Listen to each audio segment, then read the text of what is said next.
Jadi saya ingin memberikan nasihat pada kita semua di awal ini, itu untuk dua hal tadi, dan semuanya lillah, termasuk para pengajar. Ya, jangan mengejar keramaian, popularitas, apalagi materi. Waliyadzubillah. Saya pun sering mengatakan kalau apa yang saya sampaikan tidak mendekatkan Anda kepada Allah, tidak menambah pengetahuan, tinggalkan saya, cari guru-guru lain yang lebih baik dengan sifat itu. Fadzakir innama anta dzakir lasta alaihim bimusaitir. Muhammad sallallahu alaihi wasallam, ingatkan, share, ingatkan. Tugasmu hanya mengingatkan, bukan untuk menguasai orang. Ya, apalagi saya yang bukan nabi, bukan rasul, hanya menyampaikan. Silahkan setelah disampaikan teman-teman kemudian menangkap. Kalau nyaman dengan itu amalkan, tidak nyaman tinggalkan. Dan jangan pernah ada kesan untuk menguasai jamaah, jangan pernah ada kesan untuk mencari dunia dan sebagainya. Wala tamnu tastakthir. Materi kali ini pun jangan sampai ditujukan untuk keramaian, apalagi kegaduhan. Itu tidak baik. Ya, biasanya kalau sudah gaduh, apapun yang disampaikan itu tidak akan bisa meresap ke dalam hati. Ujungnya nanti tidak akan terima dan saling berbantah, dan itu yang sangat dihindari. Ya, yang paling berbahaya nanti saling menuduh. Kalau bukan fitnah, ya ghibah nantinya, dua-duanya tidak baik. Karena itu materi sekarang pun diniatkan memperdalam pengetahuan, sehingga bertambah pengetahuan itu, dan dengan tambahan pengetahuan itu kita bawa untuk mendekati Allah Subhanahu wa Ta'ala. Jadi jangan diartikan dalam konteks membantah supaya nanti video tidak dipotong, ini klarifikasi ini itu, tidak. Kita hari ini ngaji, ya, nggak ada urusan dengan yang lain-lain. Dan tidak usah marah, saya pun tidak marah. Saya tidak marah, ya, tidak usah marah. Dicela itu biasa, tidak apa-apa. Nanti kan semua bertanggung jawab di hadapan Allah. Saat pulang kepada Allah dihisab, saat dihisab ditampakkan semua, dibuka hatinya, dilihat perbuatannya. Kan semua kembali, itu aja. Jadi tidak usah terlalu capek dengan itu semua. Nikmati apa yang ada saja. Ya. Bismillahirrahmanirrahim. Baik, saya bagi kepada 3 bagian. Satu, ini ada kronologis supaya diketahui dengan baik. Yang kedua, kita ada beberapa yang kita urai tentang pengertian musik, pengertian syair, surat Asy-Syu'ara, dengan pemusik dan sebagainya, nanti kita urai. Nah, kemudian yang ketiga, kalau waktunya masih ada, kajian perdana ya Ustadz ya. Oh, jadi jam 2. Ya. Yang ketiga tentang hukum, hukumnya bagaimana dalam Al-Quran dan Sunnah. Ya, jadi kalau Allah, kalau Rasulnya seperti apa, dan jangan lupa memahami kalau Allah, kalau Rasul itu seperti apa, dan bagaimana cara memahaminya. Ya, itu 3 bagian yang kita coba akan hadirkan. Bagian pertama, itu kan ada cuplikan yang viral ya, kurang lebih 2 menit lah ya. Kemudian diambil sedikit. Nah, materi yang diambil itu ada di pengkajian Ramadan yang dilangsungkan di Universitas Muhammadiyah Jakarta, berlangsung dari 8 sampai 10 Ramadan. Itu di kisaran 18 sampai 20 Maret 2024. Jadi sudah isi materi sesi 4. Bukan hanya saya, ada juga saudari Ustazah Oki Siana Dewi itu, ya, karena itu talk show sifatnya. Dan ini yang penting, jamaah yang datang itu bukan kalangan awam, bukan yang tidak tahu ilmu, tapi utusan dari setiap provinsi se-Indonesia. Di situ ada majelis tarjih yang bagian konstruksi hukum fikih, ada beberapa profesor, ada mubalig, ada macam-macam dan sebagainya. Karena sifatnya pengkajian, bukan pengajian. Beda. Kalau pengajian ngaji, kita belajar ya dan seterusnya. Kalau pengkajian itu analisis, menganalisis, meneliti dan melahirkan satu kesimpulan. Baik, secara singkat dan padat saja karena kita bagi dengan cepat. Yang diambil di cuplik itu diantaranya ada satu pertanyaan tentang hukum musik. Sebetulnya ada satu pernyataan, ada satu pertanyaan. Pernyataannya dari moderator yang menyamakan Quran dengan musik, dan saya bantah tegas itu dengan dalil dan seterusnya. Yang kedua, yang ini yang penting, pertanyaan tentang musik, tentang hukum musik. Ya, nanti teman-teman bisa lihat tuh, klik aja di YouTube tuh gampang, pengkajian Ramadan UMJ, ya, nanti keluar tuh. Itu ada kurang lebih 2 jam di situ. Kemudian saya jawab dengan menyampaikan 2 hal. Pertama, ini standar kami. Saya menyampaikan sikap sebelum menyampaikan hukum. Sikap saya terhadap musik karena saya ini senang Quran, cinta Quran, dan berharap menjadi bagian dari ahli Quran. maka posisi saya menjauhi musik karena saya tidak suka musik. Gelombang musik itu nggak sama dengan gelombang Quran. Itu poin saya. Itu sikap yang pertama saya sampaikan. Adapun terkait hukum, mesti jujur. Disampaikanlah bagaimana pandangan ulama tentang hukum itu. Walaupun kita punya sikap berbeda, hukum harus disampaikan. Antum mau kunut, boleh, tapi antum sampaikan dalil yang tidak kunut. Supaya nanti saat ada orang tidak kunut, antum mengerti. Anda tidak kunut, boleh, tapi ketika Anda tidak kunut pun harus disampaikan dalil yang kunut bagaimana. Supaya tidak mencela ketika orang menunaikan kunut. Maka saya sampaikan kemudian pendapat-pendapat ulama terkait dengan hukum musik itu pada 3 aspek utama. Ada yang mengharamkan mutlak, ada yang menghalalkan mutlak, ada yang menghalalkan dengan catatan. Saya uraikan secara singkat karena waktunya terbatas. Yang mengharamkan ini dalilnya, ini turunannya. Yang membolehkan seperti ini, yang mutlak itu langsung saya tolak, ini abaikan saja. Yang membolehkan dengan catatan begini, begini, begini. Kemudian didialogkan, ya. Yang satu saya turunkan ini yang surat Luqman ayat 6. Kemudian sampailah pada titik surat Asy-Syu'ara. Saya sampaikan makna Asy-Syu'ara jamak dari kata syair, ya, syair itu artinya begini dan sebagainya. Nah, yang dicuplik itu yang itunya aja tuh. Ya. Syair pemusik, lalu disimpulkan dan dibuat sebuah framing. Ada surat musik di Quran, ustadz ini menghalalkan musik. Nah, itulah yang terjadi. Nah, dan itu nanti bertanggung jawab di hadapan Allah Subhanahu wa taala. Kapan saya mengatakan saya menghalalkan musik? Dan sejak kapan saya mengatakan saya mengharamkan musik? Sikap saya jelas, saya menjauhi musik, saya tidak suka musik. Hanya pendapat ulama seperti ini. Jelas sampai sini? Nah, jadi kalau ada yang motong-motong, ada yang mencela dan sebagainya, itu semua bertanggung jawab di hadapan Allah. Dan tidak usah terlalu capek, jangan saling membantah, lelah nanti seperti itu. Habis waktunya, lupa anak belum mandi, ya, lupa kemudian kita harus menata yang lain-lain. Jelas sampai sini? Nah, silakan tanyakan sama murid-murid saya yang ikut pengajian yang khusus, ya, mereka tahu betul tentang bagaimana keadaan kami saat mengajar dan seterusnya. Nah, sekarang mari kita bahas inti persoalannya. Apa itu musik? Apa itu syair?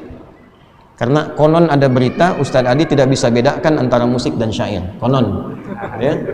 Nah, sekarang kita bedah dulu apa itu musik, apa itu syair, apa itu asy-syu'ara, ya kan? Bagaimana pandangan ulama di dalamnya dan seterusnya. Alhamdulillah khusus hari ini saya bawa cuma 2 kitab saja. Ya, ada banyak kitab terkait itu, tapi nanti repot dan keadaannya tidak kondusif. Baik, kita mulai. Pertama, saya akan izin berdiri untuk menguraikan supaya lebih mudah kita bisa pahami dengan baik. Bismillah. Alhamdulillah.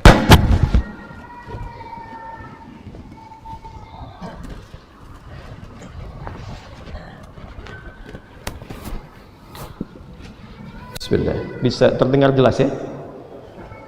Ibu-ibu di belakang kedengaran nggak? Tidak, tapi bisa jawab. Tidak kedengaran tapi bisa jawab, ya. Masya Allah. Yuk, tapi ini kelihatan.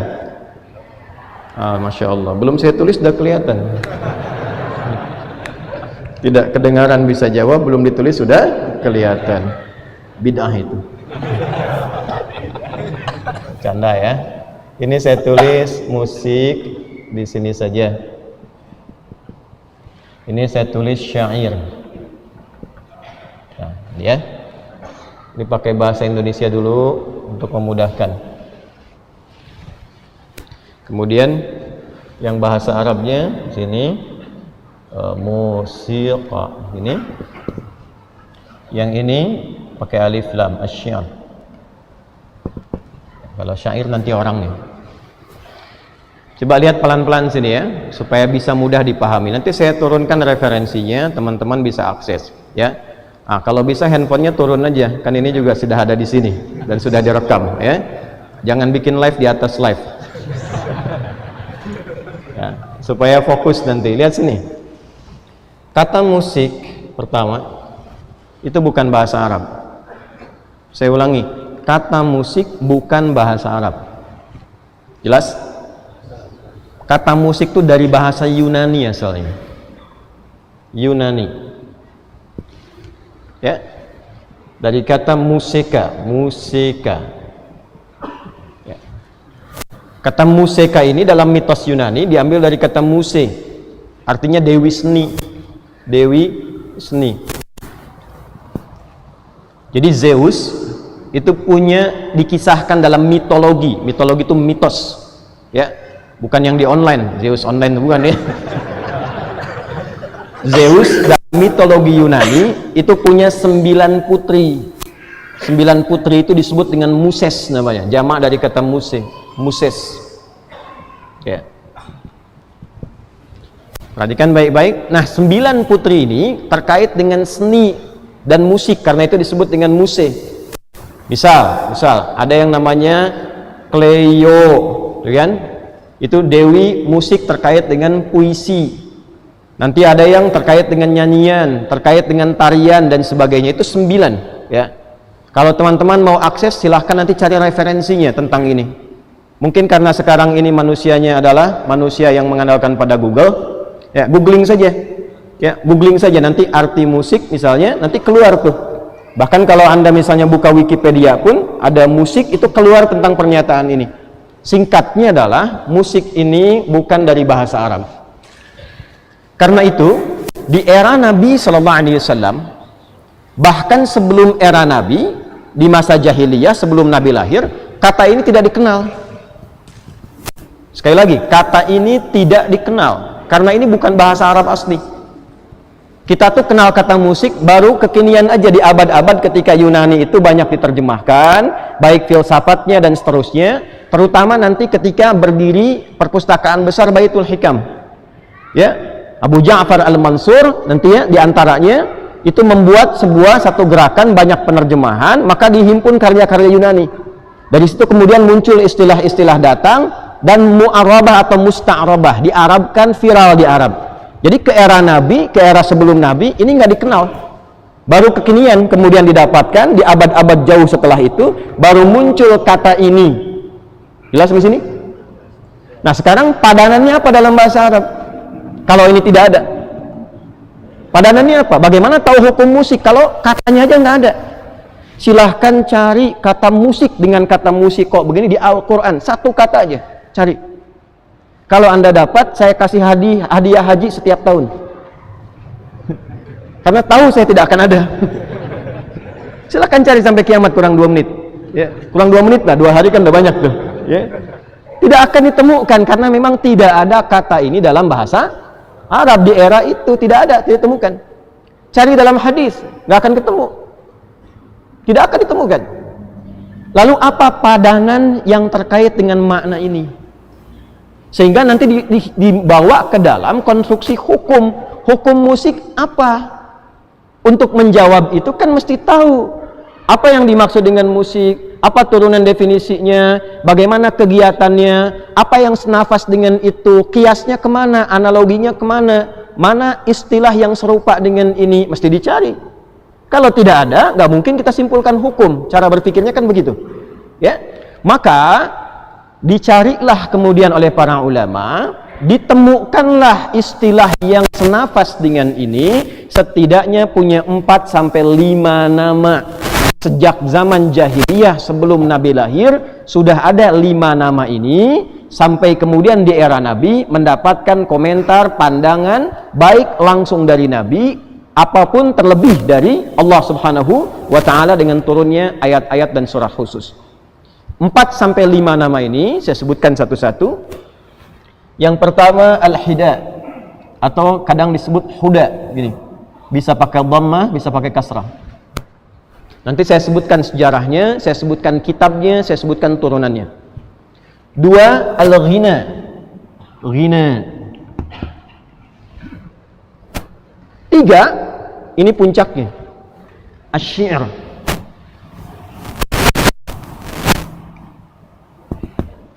1 huda pakai hak kecil ya, bukan hak besar. Hak huda atau hida. 2 al-ghina, ghina. 3 asy-syi'r. Kalau pakai alat nanti disebut dengan azaf. Alatnya disebut dengan ma'azif. Kemudian ini yang keempat, 1, 2, 3, 4. Yang kelima kadang disebut dengan as-sama'. Ini agak jarang, tapi sering kadangkali dimunculkan dalam beberapa kitab fikih. Al-huda atau hida, 1. Al-ghina, 2. Asy-syi'r, ini puncaknya, 3. Yang keempat, kalau pakai alat azaf, alatnya disebut ma'azif. Dan yang kelima, as-sama'. Jelas sampai sini? Jelas. Jadi kata ini tidak ada, kata musik ini. Yang ada tuh 5 ini. Dari mana asalnya 5 ini muncul? 1, al-huda atau al-hida. Yuk kita pakai kitab dulu ya, supaya tidak dipahami bahwa ini cuma cerita atau dikarang-karang. Di antara kitab yang paling populer tentang hida atau huda, rujukan para ulama sampai sekarang, ya, termasuk juga para ahli-ahli sejarah dan syair. Itu nama kitabnya Mirwajuz Dhahab, karya Al-Mas'udi, Ali Al-Mas'udi. Mirwajuz Dhahab, ya, karya Al-Mas'udi. Kurang lebih 1850-an halaman. Saya ada kitabnya. Ya, dibagi pada 3 sampai 4 jilid. Yuk kita mulai ya. Hida atau huda asalnya bermula dari datuk atau kakek buyut Nabi sallallahu alaihi wasallam yang bernama Mudhar. Siapa namanya? Mudhar. Jadi kalau kita tarik ke atas, Muhammad sallallahu alaihi wasallam bin Abdullah bin Abdul Muttalib bin Hashim bin Abdul Manaf bin Qusay bin Murrah bin Kilab. Ada yang menyebut bin Kilab dulu baru kemudian Murrah, ya. Bin Murrah bin Kilab. Muhammad SAW diulangi, bin Abdullah bin Abdul Muttalib bin Hashim bin Abdul Manaf bin Qusay bin Murrah bin Kilab bin Ka'ab bin Ghalib bin Hir bin Malik bin Nadar bin Kinana bin Khuzaimah bin Mudrikah bin Ilyas bin Nizar bin Mudhar. Ke-18.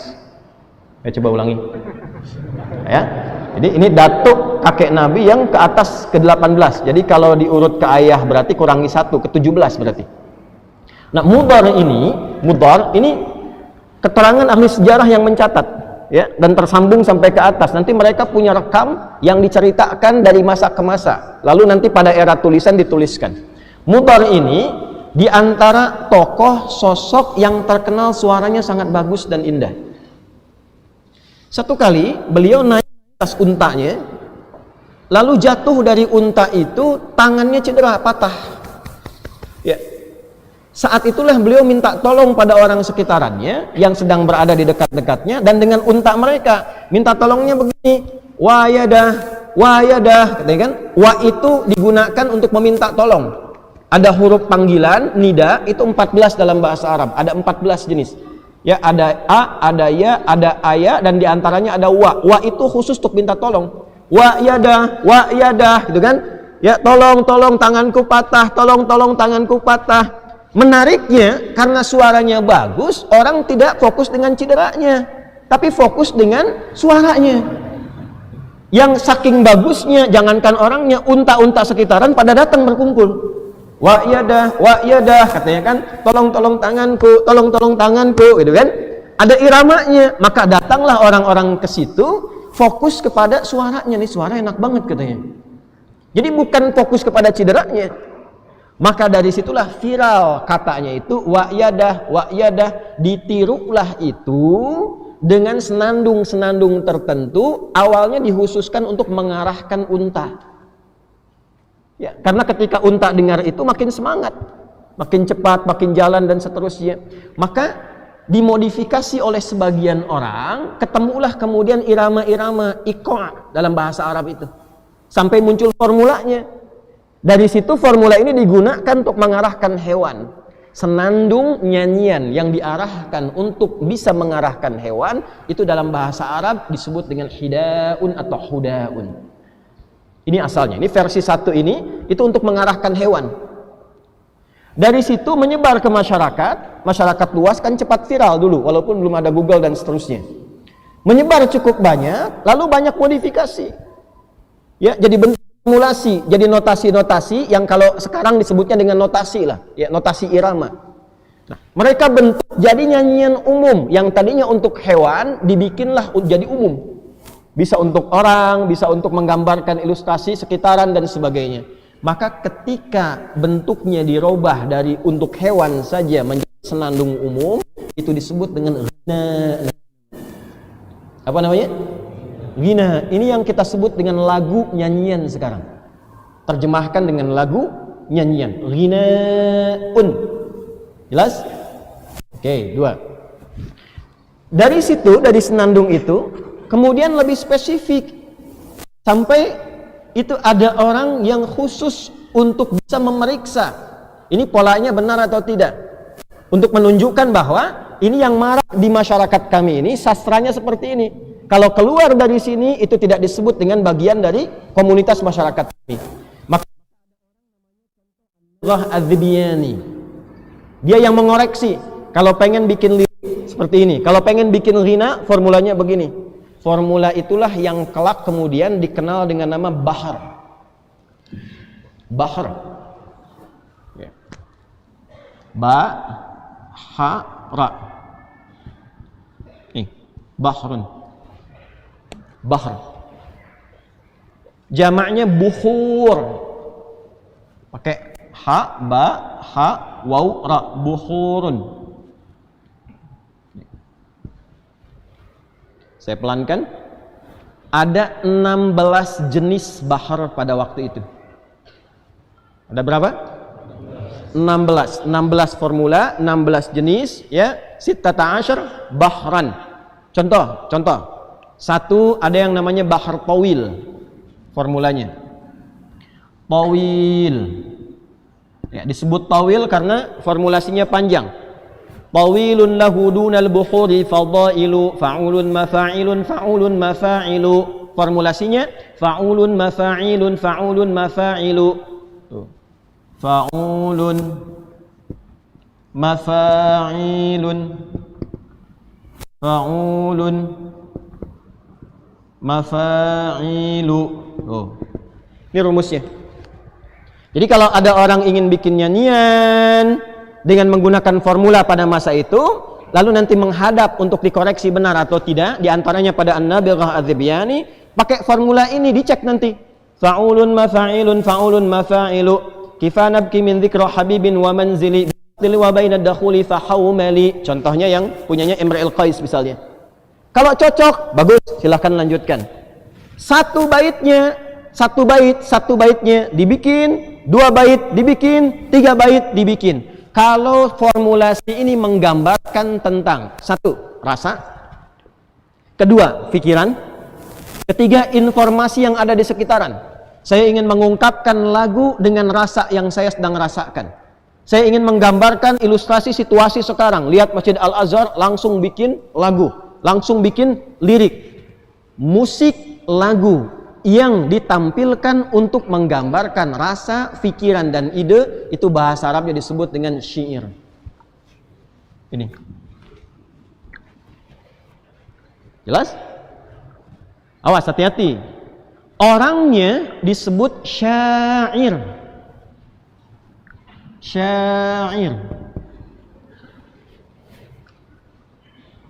Jadi kalau teman-teman klik syair, ya, klik aja syair misalnya, kemudian musik, syair, musik begini.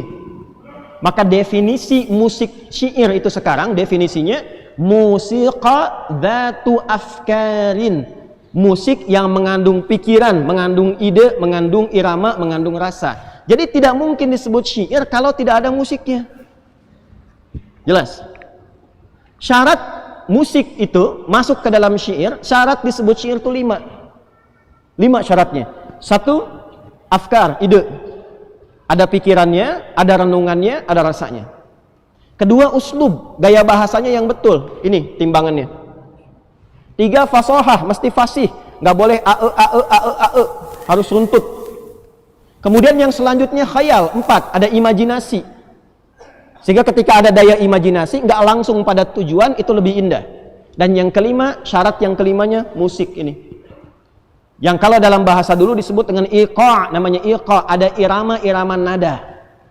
Jadi tidak mungkin disebut dengan syair kalau tidak mengetahui irama, tidak mengetahui notasi yang dalam bahasa sekarang disebut dengan musik. Ya, jadi kalau teman-teman ini belajar sastra Arab, Al-Adabul Arabi, ilmu ini nanti dibahas di 2 cabang ilmu. 2 cabang ilmu ini, satu untuk membahas notasinya disebut dengan ilmu arud namanya. Arud. Tuh. Ini ilmu keempat tertinggi dalam bahasa Arab. 1 nahwu, kedua saraf, ketiga balaghah, ada 3 turunan, ma'ani, bayan dan badi', dan yang keempat ilmu arud. Ilmu arud itu ilmu khusus untuk mengetahui dan membuat syair dengan notasi-notasi musiknya. Contoh, kita nggak pakai tawil, kita pakai rojas. Yang tadi diambil dari wayadah, wayadah, wayadah, keluarlah rumus mustaf'ilun, mustaf'ilun, mustaf'ilun, mustaf'ilun, mustaf'ilun, mustaf'ilun. Keluar dari sini baru dibikin liriknya yang sesuai dengan irama ini.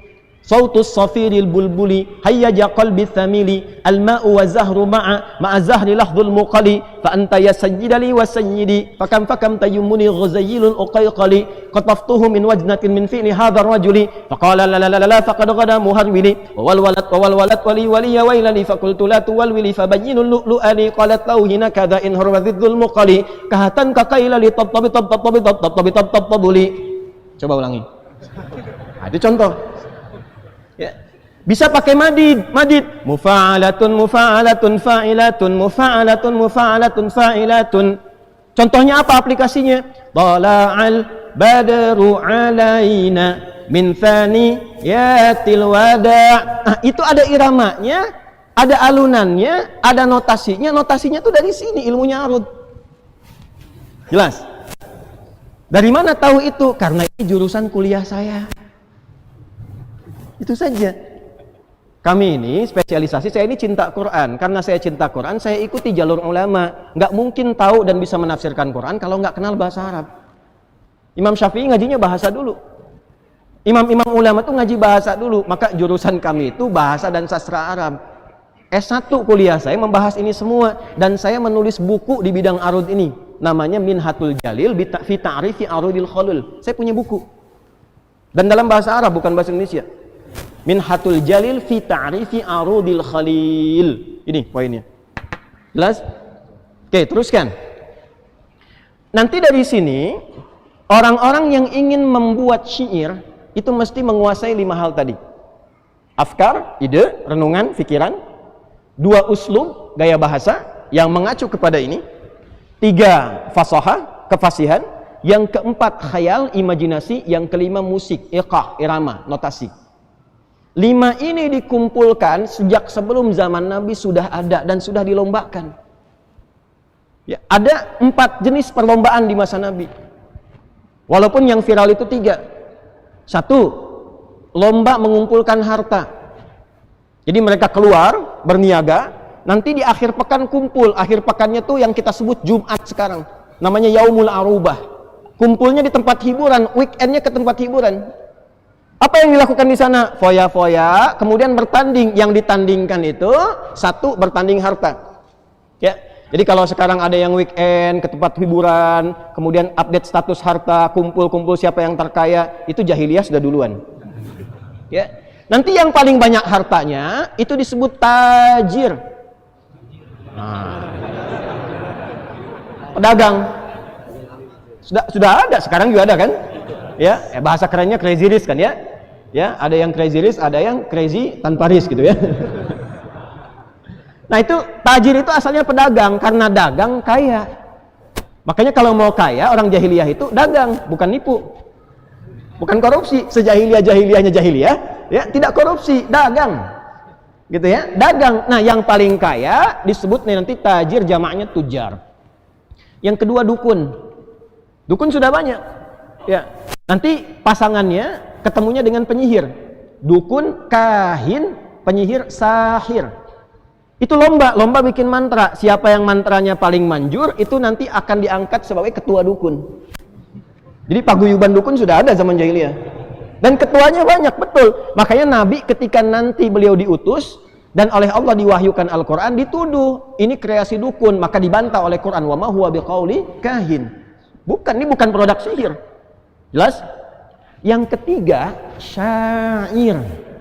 Syair, ahli syair, ahli musik tingkat tinggi. Kenapa disebut tingkat tinggi? Karena yang ini buat hewan saja. Ini masih umum, yang ini istimewa. Nggak semua orang, nggak sembarangan bisa menguasai ini. Jadi kalau sudah levelnya syair, itu musisi khusus. Dan itu dilombakan. Dibikin syair ini, kalau sampai 7 bait disebut qasidah namanya. Ya, satu baitnya itu ada 2 baris. Baris pertama disebut sodrun, baris kedua disebut ajazun. Sodrun, ajazun. Kalau sudah ada 7 disebut qasidah. Di qasidah itu tidak harus pakai rebana. Ya dana, bangun masjid pakai dana. Nggak harus pakai rebana. Ya, ke Depok Cibubur gitu kan. Dapat uang segepok kecebur gitu ya. Jadi nggak harus pakai rebana. Qasidah itu bila ada bait syair sampai ke 7 jumlahnya disebut qasidah. Kumpulan-kumpulan qasidah disebut dengan diwan namanya. Jadi dari mulai syair pakai bahasa Arab aja biar nggak salah paham. Nanti dari sini muncul qasidah kalau 7. Dari qasidah muncul diwan kalau dikumpulkan. Jelas? Ini dilombakannya di mana? Di pusat hiburan namanya aswaq, suq uqad, suq dumatul jandal, dan nanti yang paling bergengsi, paling elit perlombaannya di atas Jabal Qubais. Di dekat Ka'bah, yang sekarang ada istana raja itu, Jabal Qubais. Ya, ada Gunung Abi Qubais, itu ada istana sekarang. Itu adalah tempat prestisius yang menentukan siapa berkuasa. Makanya kalau teman-teman lihat ada istana di atasnya, ini menunjukkan ini yang sedang berkuasa itu pemerintahan ini. Nah dulu yang punya kuasa itu 3 golongan itu. Yang paling kaya, kemudian ada dukun dan tukang sihir, ya satu lagi ada musisi, penyair di sini. Syair. Dilombakan, yang keempat nanti yang kedudukan, ya dan seterusnya. Dilombakan, perlombaan ini akan menyeleksi 7 terbaik. 7 terbaik. 7 terbaik ini kalau sudah didapatkan, itu nanti karya mereka 7-7-nya akan ditempel di dinding Ka'bah, dituliskan. Itulah asal mula sejarah nanti kain kiswah yang diganti dengan Al-Quran saat Islam hadir di tanah Hijaz. Asalnya itu bukan ayat Quran, asalnya bukan Asmaul Husna, asalnya itu tulisannya syair semua. Lirik-lirik, lagu-lagu dan sebagainya. 7 disebut mu'allaqatus sabah. Nanti dipilih pemimpinnya, siapa yang paling hebat disebut dengan ini syair, orangnya syair, jamak dari kata syair karena jamak itu lebih dari 2. Ya, kalau 2 disebut mutsanna, ada yang mengatakan lebih dari 1. 1 mufrad single, 2 mutsanna, kan? Yang ketiganya jamak. Karena ini dipilih 7, maka dijamakkan syair menjadi syu'ara. Jamak dari kata syair, syu'ara. Paham? Masuk sampai sini? Masuk. Ini maaf kalau saya terasa lebih kencang karena suara yang di sini dengan ini agak berbeda. Ya, maksud saya supaya kedengaran ke belakang. Kalau yang teman-teman online terdengar itu supaya terdengar yang offline ke belakang. Ya. Jadi bukan karena semangat membara, bukan. Ya. Jamak syair itu syu'ara adalah 7 kemudian dikumpulkan, ditempelkan di dinding Ka'bah, ditulis dengan tinta emas.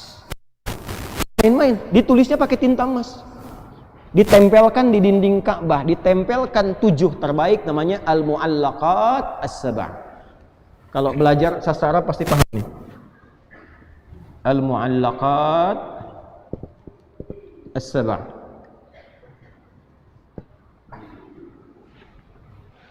Pemimpinnya yang paling viral namanya Imra'il Qais. Imra'il Qais. Gelarnya Amirus Syu'ara, pemimpin para musisi. Gitu. Jelas? Amirus Syu'ara. Kejadian ini berlangsung 150 tahun sebelum Nabi lahir. Jadi sudah viral dari 150 tahun sebelum Nabi lahir dan berlangsung sampai ke era Nabi sallallahu alaihi wasallam. Paham sampai sini? Jadi ini saya terangkan dulu pengertiannya huda, hida, ghina, kemudian syair. Orangnya disebut apa? Syair. Jamaknya apa?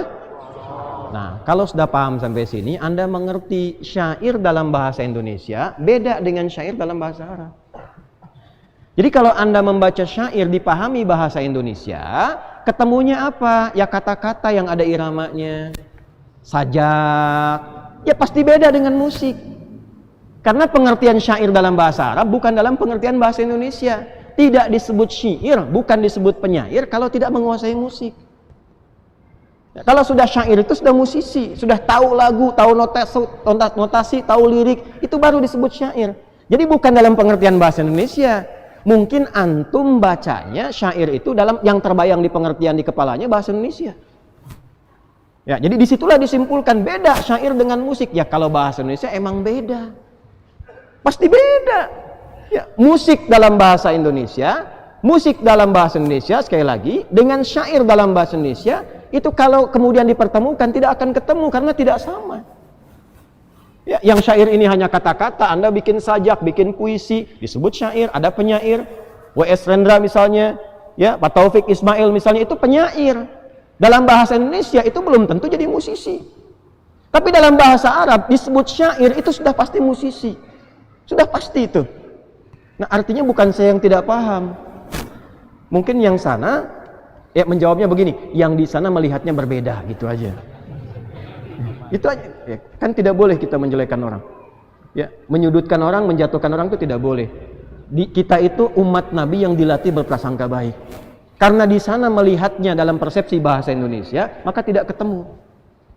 Jadi kalau ada yang mengatakan dari dulu orang Arab sampai sekarang misalnya, ya kata syair itu jelas maknanya, ya jelas tidak ada kaitan dengan musik, ini menandakan mungkin cara pandangnya berbeda, informasinya belum masuk. Belum masuk, nanti saya buka di akhir. Ya, saya buka pelan-pelan di akhir. Tapi di sini, maaf Bapak Ibu sekalian, saya juga belajar bahasa Indonesia. Dan saya punya koleksi KBBI, Kamus Besar Bahasa Indonesia di rumah. Ya. Kita belajar sinekdok, pas prototo, totem proparte sampai ke sini, pengertiannya ada. Apa yang disebut dengan syair itu nggak akan sama. Jadi kalau ada yang menyebutkan ini nggak bisa bedakan antara syair dengan musik, ya lalu berkomentar A, B, C dan seterusnya, ini menunjukkan boleh jadi syair yang dia pahami syair dalam bahasa Indonesia. Jelas? Bukan dalam pengertian bahasa Arab. Ya, saya nanti ungkap belakangan saja supaya tidak mengganggu jalannya ta'lim kita. Kalau ini sudah pakai alat, liriknya, notasinya, iramanya diiringi dengan alat, itu berubah menjadi azaf namanya. Ini ilmu nih. Alatnya disebut ma'azif. Ma'azif dari tunggalnya mi'zafah, jamaknya ma'azif. Kenapa dijamakan ma'azif? Karena ada 3 jenis alat yang digunakan mengiringi lirik, mengiringi lagu dan notasi. Apa 3 ini? 1, yang menggunakan tiupan, nai, seperti seruling, nai. Ya, Bapak nai, Bapak seruling. Ya, ada yang menggunakan petikan, 2, dipetik. Itu ud namanya, bukan ud yang minyak wangi, yang petikan. Pernah lihat yang petikan klasik dari Arab yang senarnya cuma 3 atau 2 itu? Nah itulah ud. Ya. Kemudian dikembangkan menjadi autar atau diserap ke dalam bahasa kita gitar, dari bahasa Inggris gitar. Ya, jelas? Ini yang petikan. Lalu selanjutnya ada yang ditabuh, dipukul. Nah ini yang viral, yang banyak digunakan. Ya, kalau yang ini biasanya tidak banyak, ya didapatkan dari wilayah-wilayah Persia dan seterusnya. Kalau di lingkup Arab yang masa jahiliyah sampai ke era Nabi, yang paling banyak itu ini yang ketiga. Walaupun ini ada, ini dikomentari, yang ketiga itu lebih banyak. Yang dipukul, ditabuh. Namanya duf atau dufuf. Ya, jamaknya dufuf. Nah, dufuf inilah yang disebut rebana. Dufuf ini yang disebut rebana. Jadi rebana itu bukan qasidah. Kalau qasidah itu lagunya, liriknya, iramanya, notasinya itu qasidah. Gabungan dari 7 bait, ya, 7 bait syair. Kalau alatnya disebut dengan dufuf. Kalau kendang, sekarang kan ada rampak kendang macam-macam dan sebagainya, itu zaman dulu sudah ada, namanya tobel. Toblun. To, ba, lam. Nah, paham? Jadi alat-alat ini disebut apa namanya? Ma'azif. Jelas? Kalau orang bernyanyi, berlagu, berdendang menggunakan alat-alat ini, walaupun yang dilagukan itu lirik-lirik syair, dia tidak disebut syair, disebutnya azif. Nih. Jelas apa disebutnya? Azif. Kalau diperdengarkan, orang mendengar konser lah kalau istilah sekarang, dikonserkan, diperdengarkan, diundang, kemudian dibayar dan sebagainya, maka ketika diperdengarkan itu disebut dengan sama namanya. Nih. Sama. Jelas?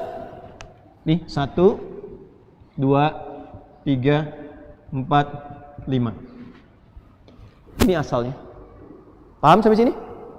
Nah, inilah yang kelak kemudian hari, Bapak Ibu sekalian, dalam definisi orang sekarang nggak kenal gina itu apa. Taunya goni, kaya. Pagoni, orang kaya. Tapi tagoni, nyanyian. Benar kan? Loh, orang nggak kenal dengan hida. Orang nggak kenal dengan azaf, nggak kenal. Taunya apa? Musik. Nah, kadang-kadang bahasa Arab diserap ke dalam bahasa Indonesia, itu tidak harus selalu sama maknanya. Ya, bisa jadi bisa berubah, bisa berbeda. Ya, misal kita ambil beberapa banyak bahasa yang ditarik ke dalam bahasa Indonesia. Bahkan ke bahasa daerah. Bahkan ke dalam bahasa daerah. Majlis apa namanya? Majlis itu forum. Ya. Coba Majlis Umum MPR diartikan sidang tuh. Sidang majlis. Majlis itu asalnya tempat duduk, gitu. Dari kata jalasa, tempatnya majlis, tempat untuk duduk. Ya, tidak harus tempat untuk bersidang.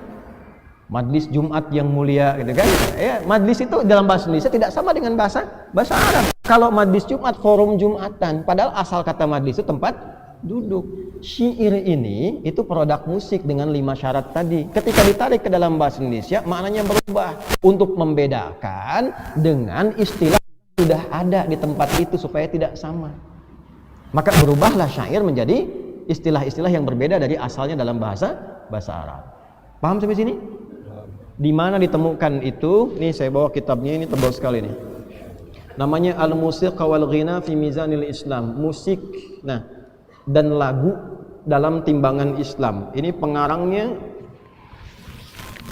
kalau teman-teman lihat, Abdullah bin Mustad Al-Hajiz, ini 500, kurang lebih 500 halaman, segini tebalnya.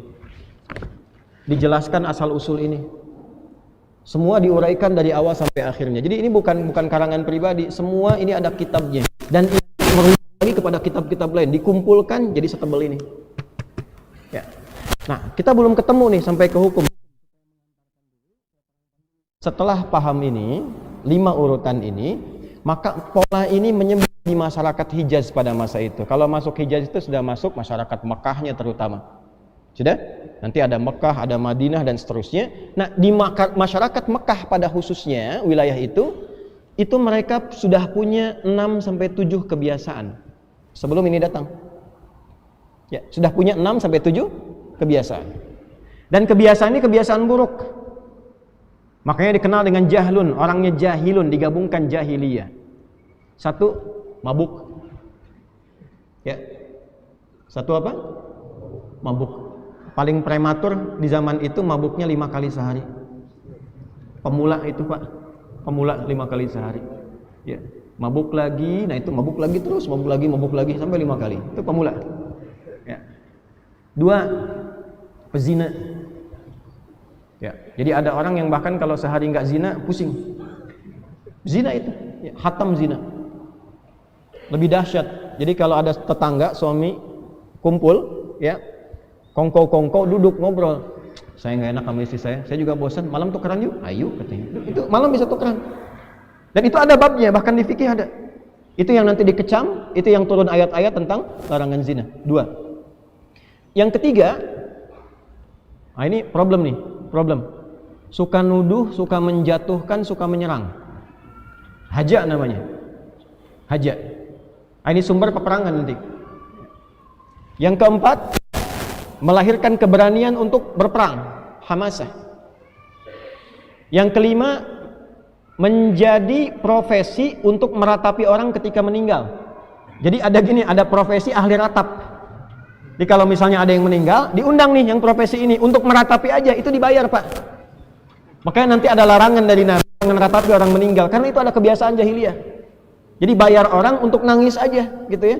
Nggak tahu sekarang ada apa enggak deh itu. Buat nangisin aja, nangis, dan gitu pulang dapat uang ketawa lagi. Yang keenam, nah ini biasanya di lingkungan pejabat zaman jahiliyah ya, jangan dipotong nih.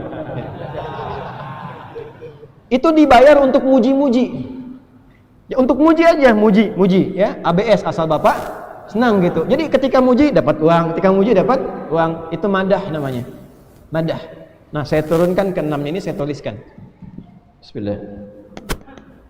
Ini saya hapus sebagian sini ya. Ini materi penting sekali nih, saking pentingnya susah dihapus nih. Sini aja ke bawah. Tolong kamera yang ini difokuskan supaya kelihatan ke atas. Satu, yang mabuk-mabuk namanya khamar, buat mabuknya. Kedua, untuk yang zina, selingkuh, menggoda dan sebagainya disebut ghazal. Yang ketiga, untuk menuduh, menyudutkan ya, dan semacamnya itu disebut haja. Kemudian yang selanjutnya, untuk dibawa ke suasana semangat berperang dan seterusnya disebut hamasah. Yang selanjutnya untuk meratap-ratap disebut ratha atau ritha. Bisa dengan dua harakat, rathaun atau rithaun. Yang terakhir disebut dengan madah. Muji-muji. Belum ada nuansa agamanya, belum ada nuansa edukasinya, belum ada. Itu semua di sini semua. Nah, ketika syair itu masuk, lagunya masuk, sudah ada notasi, viral di masyarakat itu, menyatulah dengan 6 karakter ini. Maka gunakanlah syair itu untuk melengkapi kegiatan-kegiatan ini. Dari mulai lagu yang tidak pakai alat musik, sampai dengan lagu menggunakan alat musik.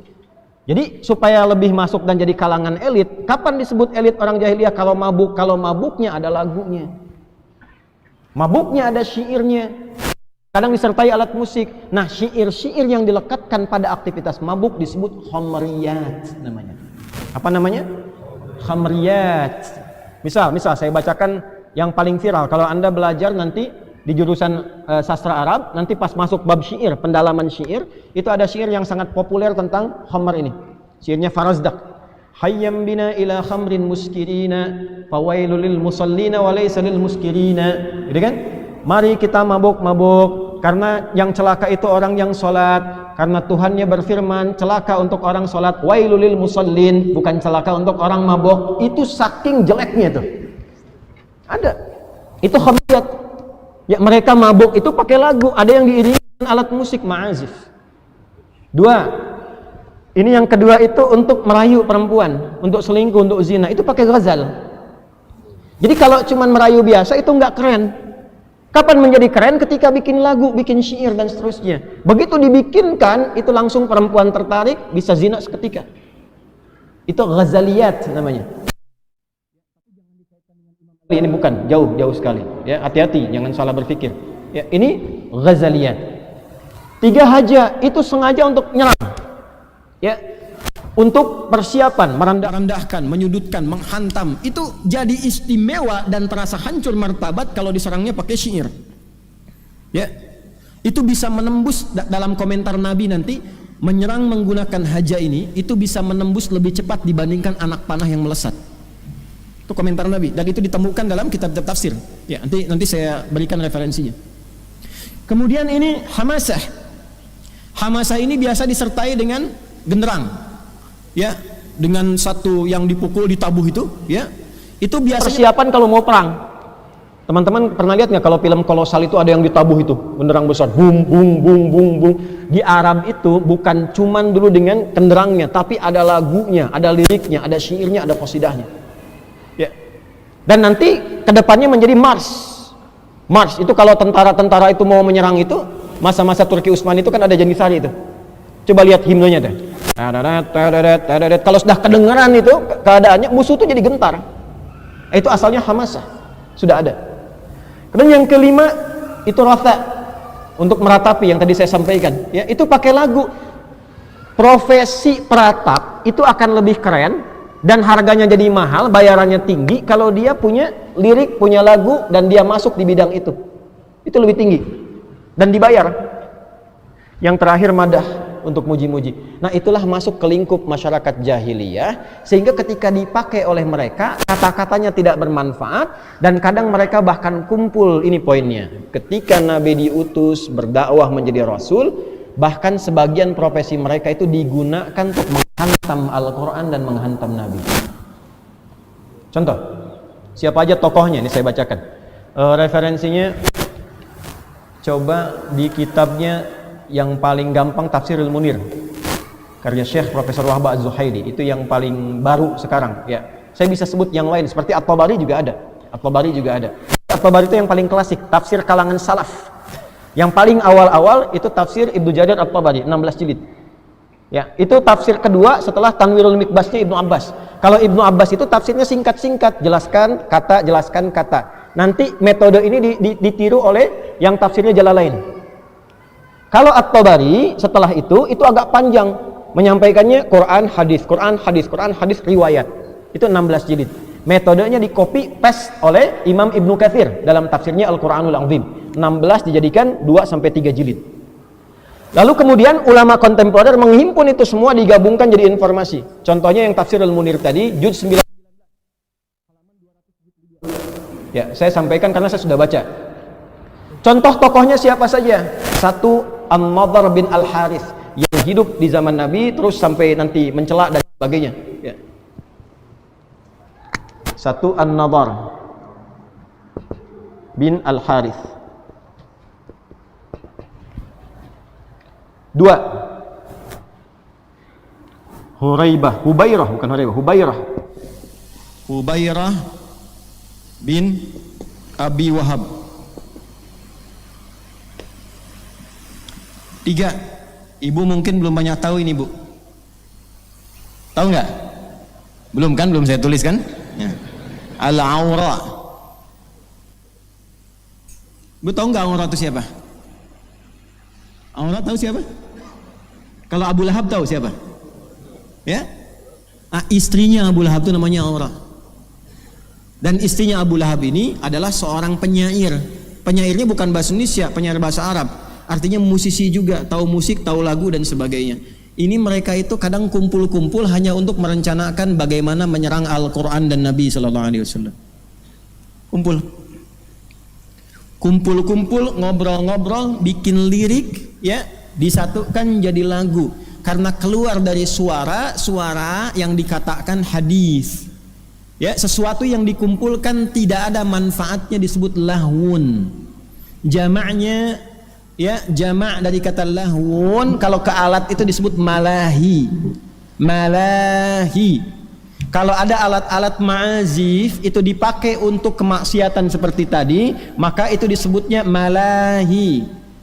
Kalau ada lirik, lagu, notasi disampaikan untuk memalingkan dari Al-Quran dan ketaatan pada Nabi, itu disebut lahwal hadis. Ya, maka turunlah Quran surah ke-31 Luqman ayat yang ke-6. Ketika mereka kumpul-kumpul ingin menyerang Nabi, maka disitulah turun kemudian jawaban dari Allah langsung. Wa minan nasi may yashtari lahwal hadis liyudilla an sabilillah. Itu asalnya. Ada di antara orang itu sengaja menukar akhiratnya, bahkan sengaja dia, ya, mengadakan konser untuk supaya dapat sesuatu, dan yang lebih tinggi dari itu adalah supaya orang tidak fokus dengan dakwahnya Muhammad SAW, supaya orang tidak kenal Allah. Jadi menampilkan musik, lagu khusus untuk mencela Nabi. Bahkan ini Awra ini, ya, laknatullahi alaiha, karena hammalatul habab gelarnya di Quran. Ini Awra ini menyebut Nabi itu tidak dengan nama Muhammad. Waliyadzubillah, disebutnya mudzammam. Nggak mau nyebut Muhammad. Nggak mungkin orang itu mencela itu dengan bahasa yang baik, nggak mungkin. Muhammad itu kan yang bagus, yang taat, yang soleh, itu Muhammad. Kan nggak mungkin mau menghina si soleh, kan nggak mungkin. Si baik kan nggak mungkin. Maka dirubah menjadi mudzammam. Itu yang bikin siapa? Awra. Dan dia bikin lagu tentang itu. Nah, di kitab-kitab tafsir yang ketika menjelaskan tentang ini itu ada. Jelas sampai sini? Nah, maka apa yang mereka lakukan? Mereka nyerang Nabi, mereka nyerang ya Quran. Maka turunlah ayat-ayat untuk mencela mereka. Bahkan sebagian nuduh itu Quran itu produk syair juga karena ada iramanya. Nanti kita terangkan di akhir, ya. Kita terangkan di akhir saat bahas hukum. Maka apa yang mereka katakan? Itu syair juga. Turun ayat, "Wa ma 'allamnahu syi'ra wa ma yanbaghilah." Tiap malam Jumat kita baca Yasin. Paginya Al-Kahf, gitu kan? Tidak pantas Muhammad itu bikin syair, bikin lagu, bikin musik dan sebagainya. Enggak pernah kami ngajarin begitu, kata Allah. Wa ma huwa biqauli syair. Qalilan ma. Quran itu bukan produknya syair. Ya, gampang cara ngeceknya. Kalau produk syair pasti akan sesuai dengan irama 16 itu, bakar itu. Kalau di luar 16 sudah pasti bukan syair. Ya, syair itu 16 itu, ada iramanya, notasinya dan seterusnya 16 itu. Kalau bukan itu sudah pasti bukan syair, dibalikan lagi oleh Allah. Kan kamu yang bikin dengan alif, dengan lam, dengan mim, alif lam mim.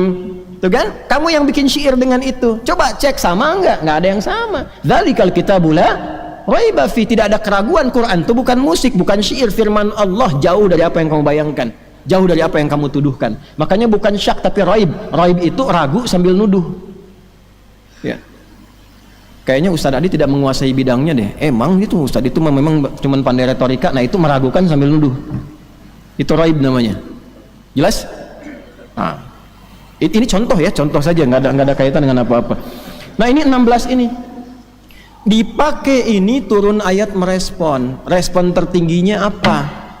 Ketika banyak mereka menyerang dengan karya, dengan lagu, musisinya pada nyerang, turunlah Asy-Syu'ara itu, surah ke-26. Khususnya dari ayat 224. Wasyu'ara'u yattabi'uhumul ghawun alam tara annahum fi kulli wadi yahimun wa annahum yaquluna ma la yaf'alun. Turun dari ayat 224 itu. Ya, wasyu'ara. Problemnya di mushaf itu diterjemahkan dan para penyair itu problemnya. Lalu orang ngaji dari terjemah, nggak belajar ilmunya. Yang repot lagi baca terjemah berfatwa, itu problem. Nih buat ngetes nih begini. Apa artinya Iqra? Bacalah. Wahyu pertama turun kan Iqra bismi rabbikal ladzi khalaq. Coba buka Quran surah 96 ayat 1, lihat terjemahan, bacalah. Sekarang buka Quran surah 29 Al-Ankabut ayat 45. Utslu ma uhya ilaika minal kitab. Iqra dengan utslu katanya beda enggak? Beda, terjemahannya sama. Yang satu bacalah, yang satu lagi pun bacalah. Silahkan cek. Kalau katanya beda, kenapa kok bisa terjemahannya sama? Dibaca terjemahan, kalau ngajinya pakai terjemah nggak akan ketemu. Iqra, utslu itu beda. Kalau iqra dari qiraah, qara'a yaqra'u qira'atan iqra. Asal katanya membaca tanpa menuntut memahami, yang penting baca. Mau paham mau tidak silahkan. Ini Budi, ini bapak Budi, ini ibu Budi, ini tetangga Budi, itu temannya Budi. Ya, yang penting bisa baca. Perkara Anda kenal Budi atau tidak, siapa tetangganya, itu urusan lain. Nah, itu iqra namanya. Kalau sudah tilawah, utslu itu artinya baca dan pahami yang dibaca itu. Amalkan setelah paham itu. Ketika awal ayat turun wahyunya pakai iqra, kenapa bukan utslu? Karena Nabi itu jangankan bisa paham, baca aja nggak bisa. Maka kata para ulama, li ta'kidi ummiyati Muhammad sallallahu alaihi wasallam, untuk menguatkan sifat umminya Nabi Muhammad yang jangankan paham, baca pun tak bisa. Kalau ayatnya utslu, salah ayatnya. Ya, Allah nggak mungkin salah, maka turunnya iqra. Setelah banyak bacaannya diikuti, dipahamkan, diajarin sholat, maka turunnya utslu, pakai tilawah, diajarin Nabi jangan cuman baca tapi pahami yang dibaca. Ini maksudnya, kenapa begini, diajarkan ke sahabat. Makanya Abu Bakar ketika takbir baca Allahu Akbar, saking pahamnya itu sampai bergetar, haru, nangis, baru takbir karena pakai tilawah. Nah umumnya sekarang baru pakai qiraah, takbir nangis juga karena tahu imamnya Ustadz Zaki panjang nih bacaannya. Nah ngajinya kayak begitu.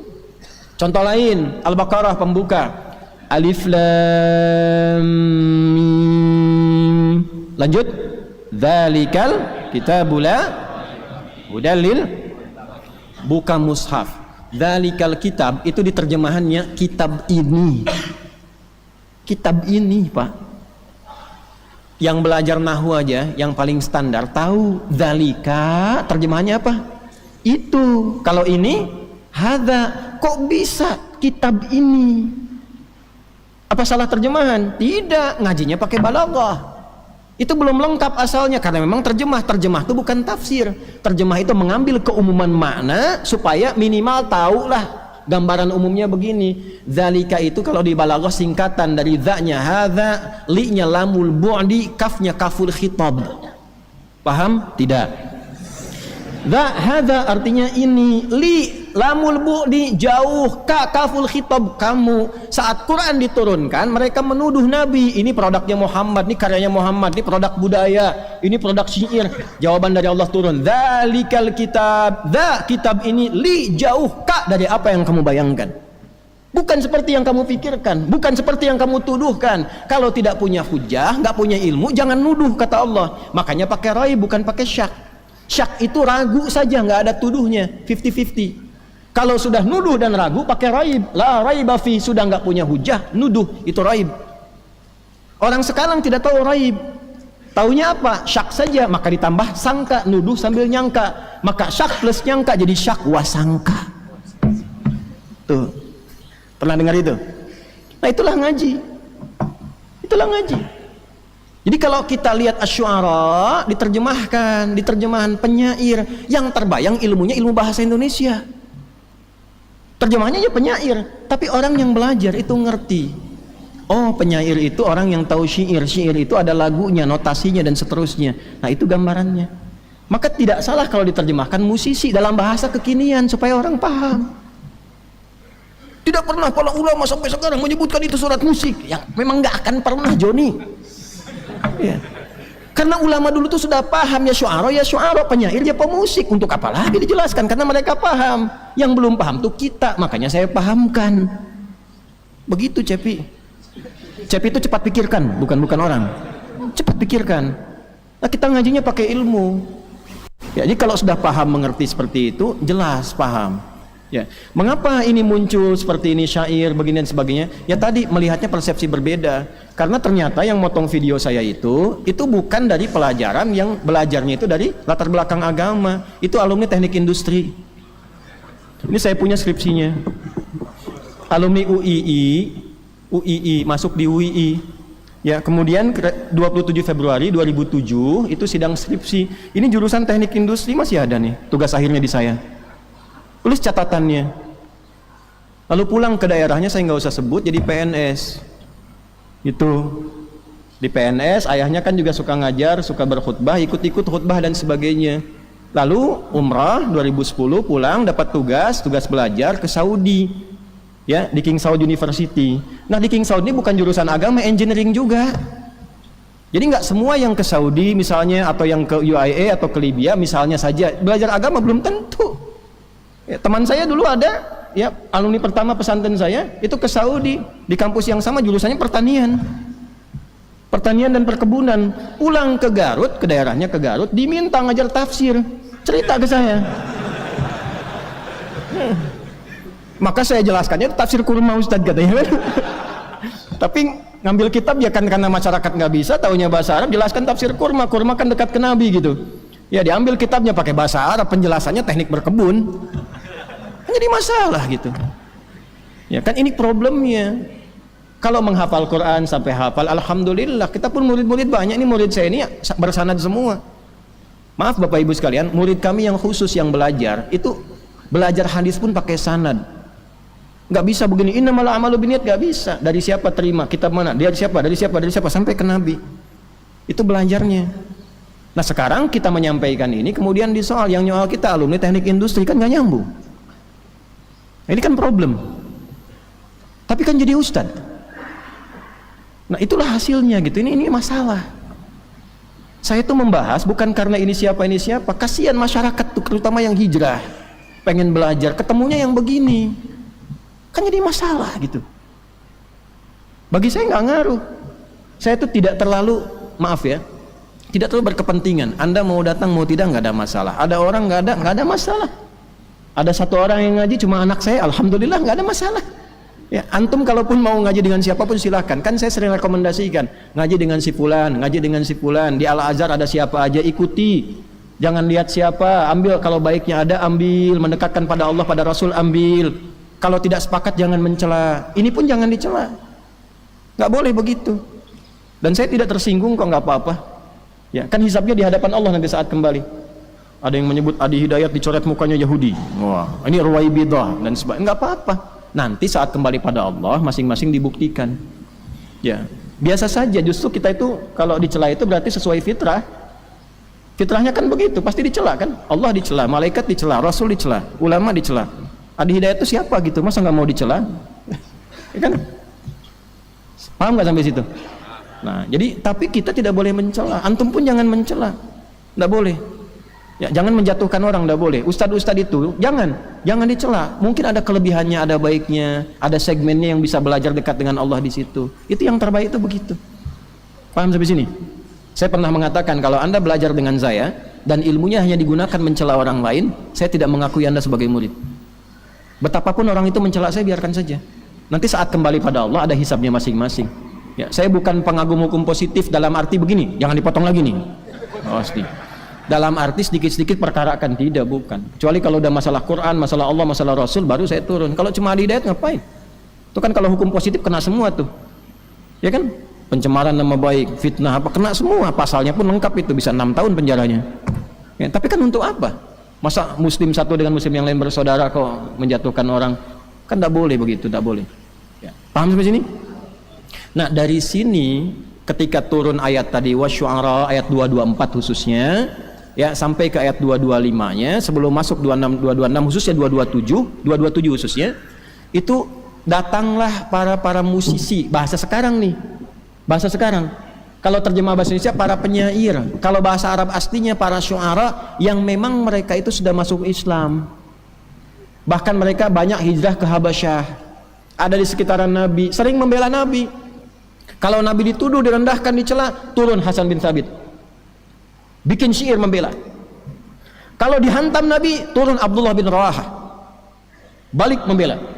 Turun Ka'ab bin Malik, balik membela. Mereka datang ke Nabi, ya Rasulullah, Anda kan tahu Allah Maha mengetahui profesi kami ini apa. Kami kan sama dengan mereka profesinya. Sedangkan Quran turun ayat celaan wasyu'ara'u yattabi'uhumul ghawun, banyak penyimpangan dari para musisi itu. Alam tara annahum fi kulli wadi yahimun. Kenapa enggak kamu perhatikan kadang pekerjaan mereka sia-sia. Datang cari inspirasi dulu ya, turun ke lembah macam-macam, lupa dengan keluarga, lupa dengan adab, lupa macam-macam. Yang penting dapat lirik, dapat inspirasi. Tuh. Apalagi kalau pakai alat.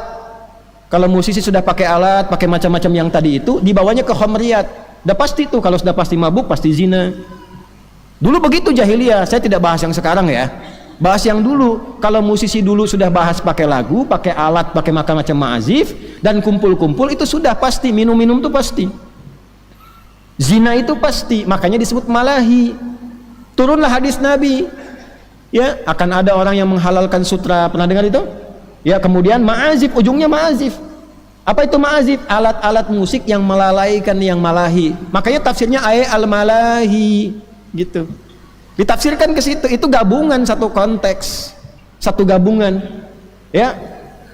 Harir itu kan diharamkan, laki-laki nggak boleh pakai sutra, gitu kan?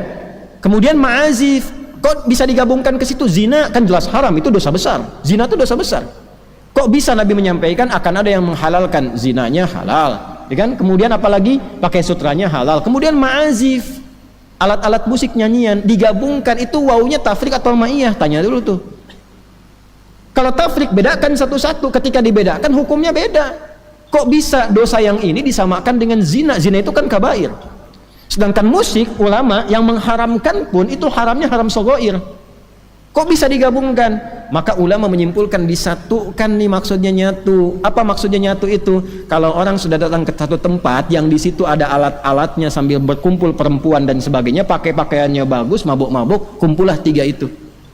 Ya kalau sekarang maaf ke diskotik tuh, yang nyanyi-nyanyi lagu-lagu dan sebagainya, kumpul semua kan? Pakaiannya kan nggak mungkin pakai pakaian baju koko begini. Ya pakaiannya pasti aneh-aneh. Datang ke situ pakaian perlente, gitu kan? Lalu lenga macam-macam lah gitu ya, musik kan ada kan, udah itu kan zina. Benar nggak hadisnya? Benar, dan marak sekarang itu maksudnya. Saya belum bicara sanad loh. Ini di Al-Bukhari, betul. Antum ngaji sampai tamat nggak sanadnya? Itu mu'allaq atau musannad? Begitu cara ngajinya, ternyata mu'allaq. Mu'allaq itu ada rawi yang terputus, nggak nyambung. Ibnu Hajar menyambungkan itu, mencari 15 rawi, tetap tidak ketemu satu. Nah, saya sampai situ ngajinya. Di kitab mana ditemukan nih kitab ini nih?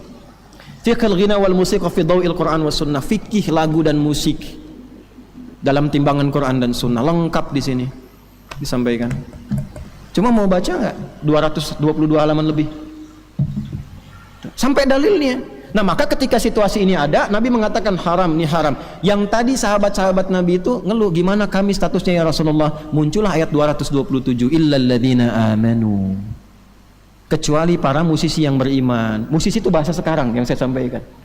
Kecuali yang beriman, beramal soleh, wa dzakarullah, ingat Allah, wantasara min ba'di madzulimu, menolong agama dan sebagainya. Itu dibenarkan oleh Quran yang bilang Allah, bukan Adi Hidayat. Gitu. Maka di copy paste jadi nasyid-nasyid. Wantasaru itu siapa di antara mereka yang hamasah, yang membela Nabi dalam parade perang, ada defile itu. Defile itu ada lagunya, ada iramanya, ada himne. Lagu kebangsaan itu, siapa yang berani bilang lagu kebangsaan bid'ah haram itu? Ayo coba. Coba bisa nggak berfatwa? Indonesia Raya haram hukumnya. Ayo bicara coba. Berani nggak? Konsisten dong. Ayo.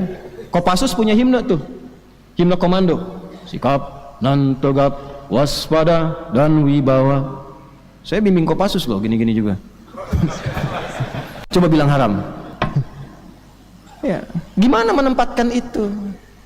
Gimana menempatkannya? Maka ulama melihat. Lalu hadisnya bagaimana?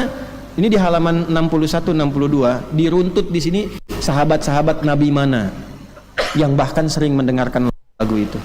Jenis lagunya apa? Diruntut. Oh, pernah dipakai saat pesta pernikahan, bahkan rebana dipukul. Oh, ini pernah ada, bahkan ada beberapa sahabat yang ada orang budak sedang main gitar itu, lalu melakukan, didengarkan oleh dia. Sampai yang satu komen, ya, dijawab apa? Lihat dulu, sampaikan dikasihnya begini. Ini lengkap di sini dialogkan. Dengan kitab-kitabnya, sumbernya di mana dan sebagainya. Lebih daripada 70 orang yang fiqh di sini menyebutkan. Tapi yang mana? Yang haram juga ada. Yang bolehnya seperti apa? Supaya apa dijelaskan ini? Supaya ngerti. Jangan sampai terjebak pada yang haram. Jangankan yang pakai alat, yang tidak pakai alat pun kalau memalingkan dari ketaatan pada Allah, haram hukumnya.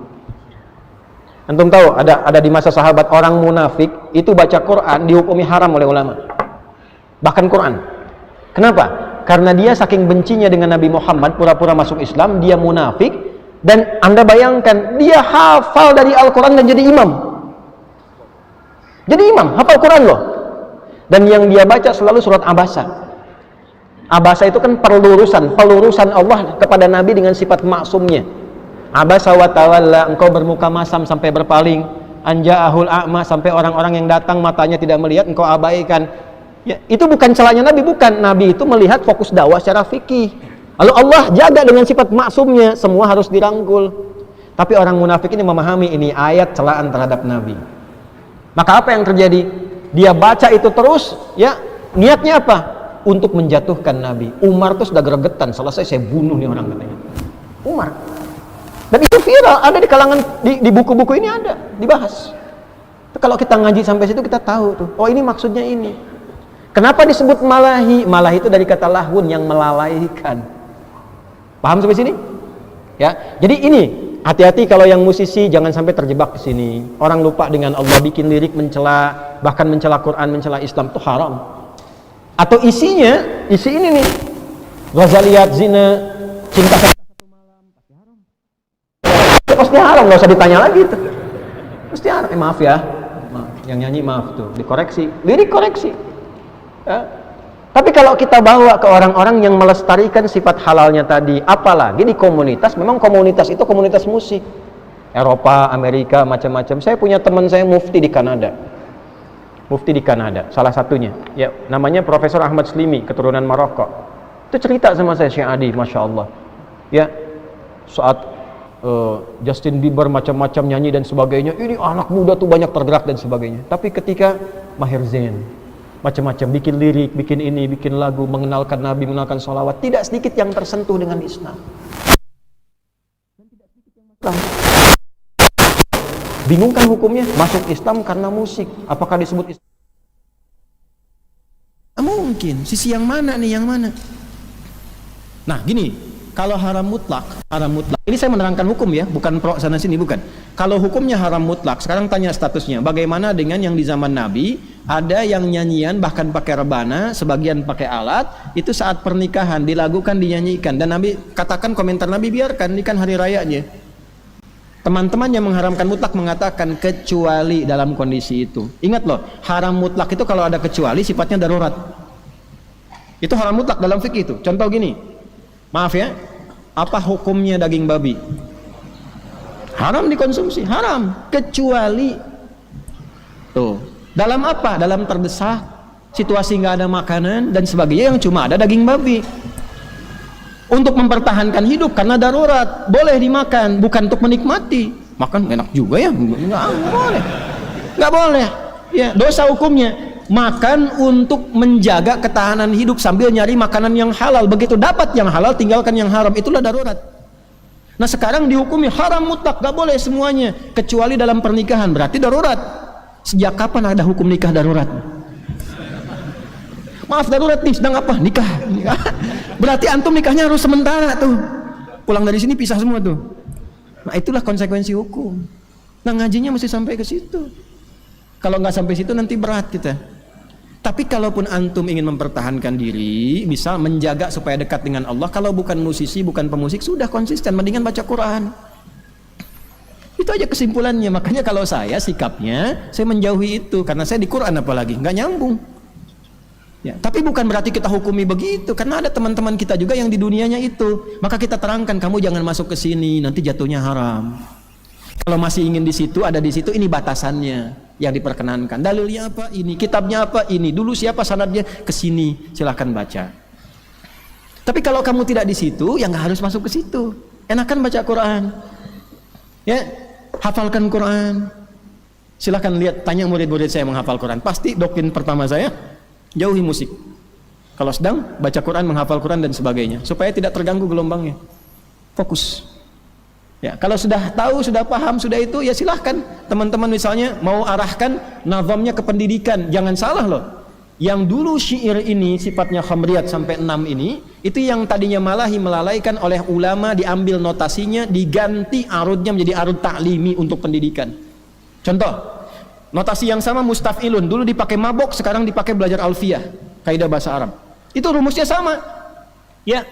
Qala Muhammadun huwa ibnu Maliki Ahmadu Rabbillah khaira maliki musalliyan ala nabiyil mustafa wa alihil mustakmilin syarafa wa asta'inu Allah fi alfiyah maqasidun nahwi biha mahwiyah tuqarribul aqsa bilafdin mujazi wa tabsutul badha bi wa'din munjazi wa taqtadi ridan bi ghairi suqti fa'iqatan alfiyah tabni muti wa huwa bisabqin idun tafdila mustaujibun thana'iyal jamila wallahu yaqdi bihi batin wa firali walahu fi darajatin akhirah kalamuna lafdhun mufidun kastaqim wasmun wa fi'lun thumma harfudil kalim. Haram gak? Ayo bilang haram. Itu kan lagu. Pesantren-pesantren kita kalau lararan itu saking gak ada kendang pakai galon. Pakai galon. Untuk apa? Menyesuaikan irama ini supaya hafal alfiyahnya. Ada alfiyah di ilmu hadis, ada. Bahkan alfiyah di qiraat sabah itu ada. Lagunya pakai apa? Pakai tawil sifatnya. Matan jazariyah itu matan, itu nazam. Asalnya ada rumusan ini. Ayo yang ngaji-ngaji tajwid itu pakai nazam, pakai matan itu. Dari sini. Terus hasil dari situ ngaji Qurannya haram. Kan nggak mungkin. Nah, kita sampai situ. Nah, saya dari S1 masuk ke S2. S2-nya saya perdalam peralihan transisinya ke alfiyah. Makanya tesis kami itu Manhaj Ibnu Aqil fi Syarah Alfiyah bin Malik. Tentang alfiyah saya tulis itu S2 saya. S3-nya praktek di Quran. Apa judulnya? Al-Ilalun Nahwiyah fi tafsiri at-tahrir wa tanwir inda Muhammad Tahir bin Ashur. 30 jilid, Pak. Kami kaji Al-Quran itu 30 jilid, betul-betul 30 jilid. Mengeluarkan gramatikalnya, kaitannya, analisis ayatnya, kata-katanya dan sebagainya. Itu yang kami lakukan. Ya, nggak apa-apa. Lalu antus ada pandangan berbeda, bukan begitu. Nggak apa-apa, kita hormati. Cuman yang memberikan pandangan alumni teknik industri kan jadi nggak nyambung gitu. Paham sampai sini? Nah, itu gambarannya. Jadi sampai di sini Anda paham sikap saya terhadap musik itu seperti itu. Tapi kalau hukum kita jelaskan supaya mengerti. Dari situlah kemudian menyebar Islam meluas sampai ke Persia dan sebagainya. Notasinya berganti. Dari arud dikeluarkan notasi.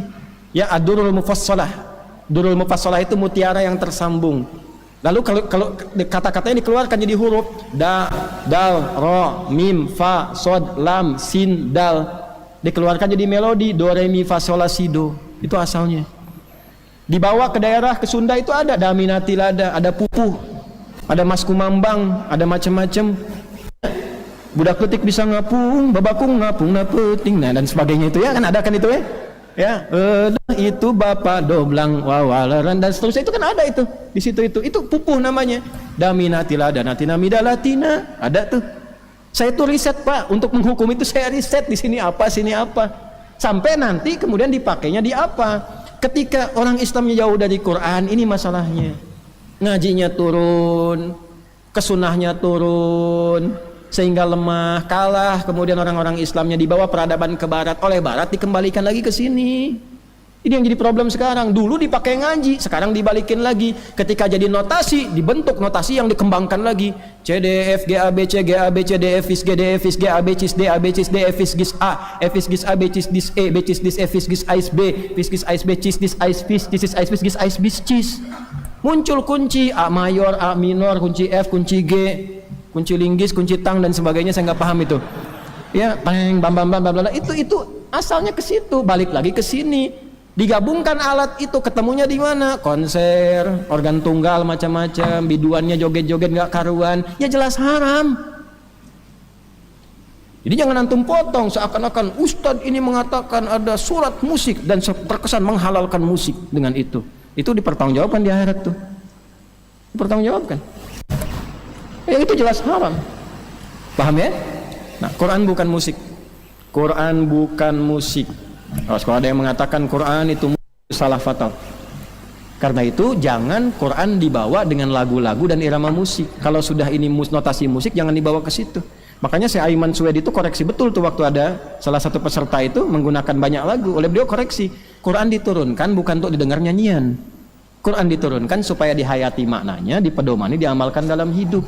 Karena itu irama Quran gak bisa disebut irama musik, karena irama musik itu sudah ada formulasinya. Irama Quran itu nggak ada dengan musik. Irama Quran itu lahir secara alamiah ketika kita belajar tajwid. Dikeluarkanlah di 15 tempat di tubuh kita tempat keluarnya suara. Dari 29 huruf keluar di 15 tempat ini disebut makhraj, jamannya makharij. Makharijul huruf dengan semua gayanya. Dari sini dari bawah A dengan H keluar tanpa sekat. A bukan E. Disalah kalau ngaji. A'udzubillahi minasyaitonirrajim. Itu salah. A bukan A. Ya, jadi kalaupun bagus tapi salah panas telinga kita itu. Ya. Ha nggak ada sekat. Masuk ke sini halak itu dibagi lagi nanti adna, yang sini ada pertengahan, ada yang ujung aqsal halak, yang di tengah-tengah ada ha dengan a. Ha huda. Ha di sini huda petunjuk, huda nyanyian buat unta. Ya, hudal lil muttaqin pakai ha bukan hu. Hudal lil muttaqin petunjuk untuk orang takwa. Hudal lil muttaqin orang takwa naik unta dinyanyiin. Salah. Bukan arad. Alamin. Di sini alamin semesta alam. Alamin orang-orang sakit. Fatal. Alhamdulillahi rabbil alamin. Segala pujian hanya milik Allah penguasa semua alam. Alhamdulillahi rabbil di luar Quran alamin. Segala puji bagi Allah Tuhannya orang-orang sakit. Salah. Fatal. Bukan a bukan a. Ngalamin. Nah, enggak ada. Maaf. Contoh aja. Jadi nggak bisa dipakai itu. Nah iramanya keluar apa? Itu bukan irama sebetulnya. Itu alamiah keluar dari tubuh ketika dipakai bacaan dengan tajwid. Ini baca kalau pendek maknanya begini, kalau panjang begini. Bukan karena lagu, nggak ada hubungan sama lagu. Sebab kalau dibaca pendek makna berubah. Harus panjang bacanya. Ya. Fataha pendek. Fataha beda sedikit sudah beda. Ya. Fataha buka, fataha saling buka, sudah lain. Makanya mesti baca mad, panjangin mad. Pak Imad bapak panjang tuh. Ya, mad. Kapan berhenti waqaf, kapan nyambung wasal. Kalau nggak berhenti nyambung mana salah. Jadi bukan karena irama. Makanya definisinya at-tajwidu lughatan al-ityanu bil jayyidi wastilahan in munirafu bi haqqu mustaqim nasifati wal mududi wa ghairi dzalika katarqiqi wa tafwi wa nahwihima katarqiqi wa tafhimi wa nahwihima ghayatu ilmi at-tajwid ghayatu bulughun nihayati fi itqani lafdhil qur'ani ala ma qiya min al-hadratin nabawiyyati afsahiyati wa qila ghayatuhu sawnul lisani 'anil khata'i billahi ta'ala. Kan begitu di Hidayatul Mustafid fi ilmi tajwid itu. Tujuan kita baca Quran mendapatkan ridha Allah, lisannya dijaga, bacakan huruf sesuai dengan tempatnya, sesuai dengan sifatnya, sehingga sesuai karakternya. Kapan tipis, kapan tebal, bukan karena irama. Makanya Quran nggak bisa dibacakan dengan lagu-lagu irama yang sudah khusus di bidang-bidang musik, nggak bisa. Nggak usah aneh-aneh. Misal nih, Madid, Tala'al badru alaina. Itu dari zaman Nabi sampai sekarang nggak ada imam-imam ahli qiraat baca Quran pakai irama itu. Coba aja sini Ad-Duha pakai irama itu. Wad-duha wal-laili idza saja, bubar jamaah. Apa saya silakan. Ntar kalau udah ada yang nyeleneh begitu yang lain ngikut. Ya, para alisan sana ngikut tuh. Irama Al-Fatihah pakai irama Manuk Dadali. Iyyaka na'budu wa iyyaka nasta'in, bubar. Dan hilang. Sama aja hilang. Ya, makanya nggak usah aneh-aneh, nggak usah langgam Jawa, langgam Sunda, nggak usah aneh-aneh. Quran tuh baca dengan tajwid selesai. Jangan ikutkan Quran ke lagu, ikutkan ke tajwid. Lagu bagus, tajwid salah. Itu kami tuh nestapa dengarnya itu. Capek kita. Ya, orang tua kita dulu tuh sederhana, dari mulai ngajinya pakai bacaan-bacaan qiraati misalnya turunannya itu kan jelas tuh, baca sampai saking bisa pengen ngaji tuh pakai lampu semprong. Yang kayak semprong lampu gitu kan. Ya. A fata a fa fata fa lam domalu lu apa lu ini macam-macam kan. Ya, balas sama yang sana lagi ba fata fa fata fa lam domalu lu bapak lu kan. Lagi tuh ngajinya tuh nggak aneh-aneh, lagu ini lagu itu, biar ngaji aja pakai tajwid, kerasa tuh enak ke hatinya itu. Ya, jelas sampai sini. Nah itu yang saya maksudkan. Setelah ini terserah. Ya, saya tidak menyukai perdebatan, kegaduhan macam-macam. Karena gini, kalau orang sudah gaduh, dijelaskan pun tidak akan terima. Sudah bid'ah aja katanya. Jadi ada seorang psikolog tuh, William James namanya, mengatakan begini, kalau orang datang menerangkan yang baru dan dalam, dan orang belum terbiasa, dia akan menolak. Dia katakan nggak benar itu. Setelah datang bawa dalil, nanti lain lagi. Oh nggak begitu juga. Ya, nanti setelah diterangkan secara detail, nanti lain lagi. Memang seperti itu kok biasanya, gitu. Tapi tetap tidak mau terima. Jadi makanya kita ngaji tidak harus dengar persepsi orang dan jangan jatuhkan orang. Nggak usah celah orang, yang penting paham hukum. Nanti sikapnya bagaimana masing-masing memilih, kan tidak boleh memaksa. Fadzakir innama anta lasta alaihim. Tapi kita punya sikap. Saya sampaikan pada Anda, kalau Anda nggak ada di dunia musik, nggak usah masuk ke situ. Baca Quran, baca hadis, ngaji. Tapi kalau Anda jadi musisi, lihat batasan-batasan, jangan terjerumus pada yang salah. Paham sampai sini? Nah, alhamdulillah. Jadi itu yang teman-teman bisa kami bahas dan saya bertanggungjawabkan. Karena ada kitab, ada semua, ada ayat, ada hadis, ada macam-macam. Ya. Nanti saya tunjukkan deh ya pada teman-teman, nanti aja, nggak usah sekarang, kan tidak boleh mendahului takdir dan sebagainya. Itu teman-teman tahu. Ya, nanti kalau saya sudah ada di tempatnya saya kabari teman-teman semua. Tapi kata kuncinya begini, konferensi ahli Quran sedunia berkumpul membahas tema dan sebagainya. Kumpulnya di satu tempat, saya nggak perlu sebutkan. Dan yang diundang cuma ahli Quran. Saya terpilih mewakili Indonesia di WA langsung. Kan nggak mungkin manhaj rusak dipilih untuk datang ke situ. Mustahil.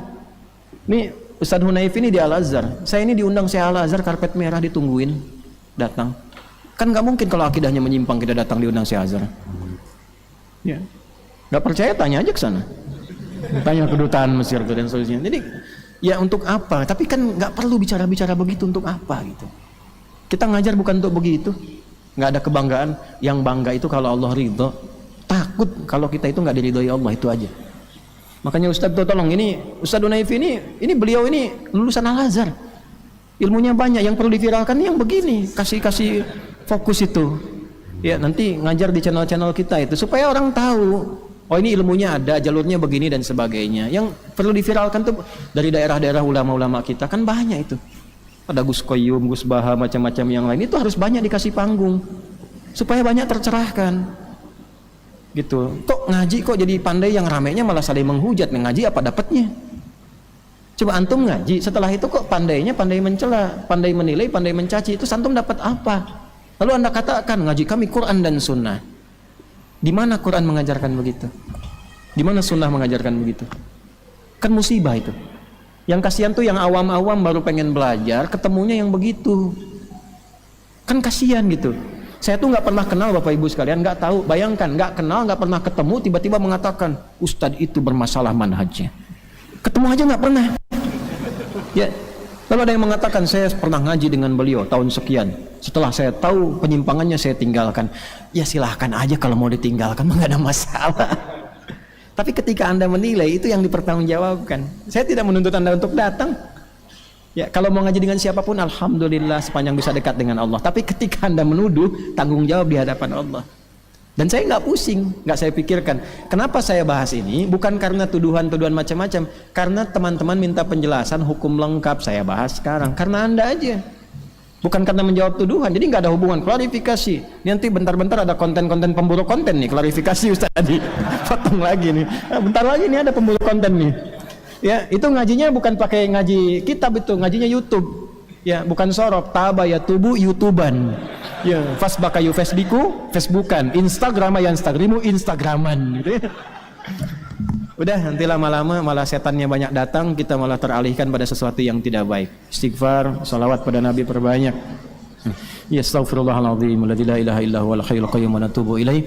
Allahumma taqabbal minna innaka antas samiul alim wa tub alaina innaka antat tawwabur rahim. Allahumma ya tawwab fir lana la tada' lana fi maqamina hadha dhanban illa ghafartah wa la hamman illa farajtah wa la daynan illa qadaytah wa la 'asiran illa yassartah wa la hajatan min hawaijid dunya wal akhirati fiha lak ridan wa fiha lana salah illa qadaytaha ya arhamar rahimin. Rabbana atina fid dunya hasanah wa fil akhirati hasanah wa qina adzabannar. Wa sallallahu ala sayyidina Muhammad wa ala alihi wa sahbihi ajma'in.